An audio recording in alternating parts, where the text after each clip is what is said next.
नमस्कार. दुपारचे 2 वाजतायत. बुलेटिनमध्ये तुम्हा सर्वांचं स्वागत. मी कल्याणी दीक्षित. बुलेटिनची सुरुवात एका ब्रेकिंग न्यूजनं. शासकीय कर्मचाऱ्यांच्या संपाची आता सरकारकडून दखल घेण्यात आली. राज्य मंत्रिमंडळाच्या बैठकीत संपावर चर्चा झाली. संपाबाबत राज्य सरकारचं तोडगा काढण्याचे सध्या प्रयत्न पाहायला मिळतात. मुख्य सचिव राजेश अग्रवाल संपकऱ्यांशी चर्चा करणार अशी माहिती मिळते. कालपासून राज्यामध्ये सरकारी आणि निमसरकारी कर्मचाऱ्यांकडून आंदोलन केले जात आहे, संप केला जातोय. जुनी पेन्शन योजना लागू करा यासह विविध प्रश्नांसाठी संप केला जातो. दरम्यान या संपाची आता सरकारकडून दखल घेण्यात आली आणि या सगळ्या संदर्भात अधिकची माहिती घेऊयात प्रतिनिधी मनोज दयाळकर यांच्याकडून. मनोज, राज्य मंत्रिमंडळाच्या बैठकीत नेमकी काय चर्चा झाली आणि आता या संपकऱ्यांसोबत कधी चर्चा केली जाणार आहे?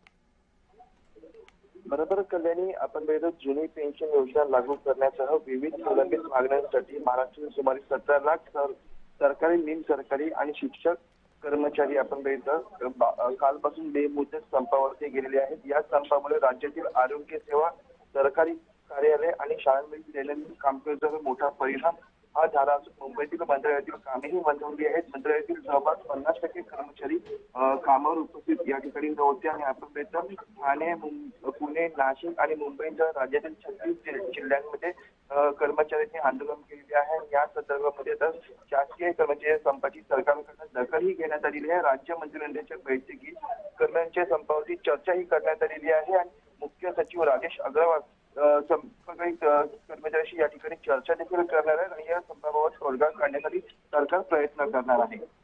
नक्कीच मनोज, त्यामुळे चर्चेतून काय तोडगा निघतो याकडे लक्ष असणार आहे. धन्यवाद माहितीसाठी.